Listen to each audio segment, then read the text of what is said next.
Mr. President, I rise today to speak about Oswaldo Payá and, as I've done before, to urge this body to honor his legacy, be discharged from further consideration of S-218, and the Senate proceed to its immediate consideration.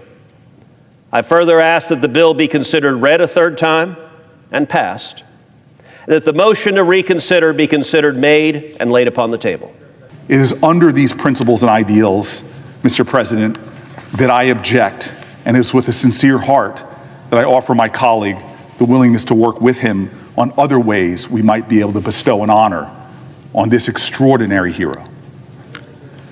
Objection is heard. Mr. President, Senator from Texas. I must say the objection from my friend from New Jersey is deeply unfortunate.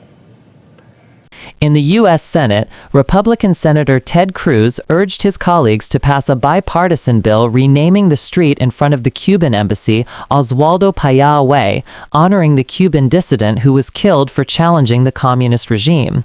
Cruz argued that naming the street after Payá would keep his legacy alive and pressured Cuba's dictatorship, much like the U.S. did during the Cold War with Sakharov Plaza in front of the old Soviet embassy.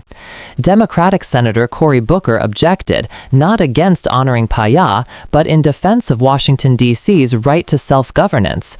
Mr. President. Senator from Texas. Mr. President, I rise today to speak about Oswaldo Payá and, as I've done before, to urge this body to honor his legacy. Payá was a Cuban dissident who fought against the communist regime and who stood up and fought for free speech, for democracy, and for human rights. He was a thorn in the side of the Cuban communist regime his entire life.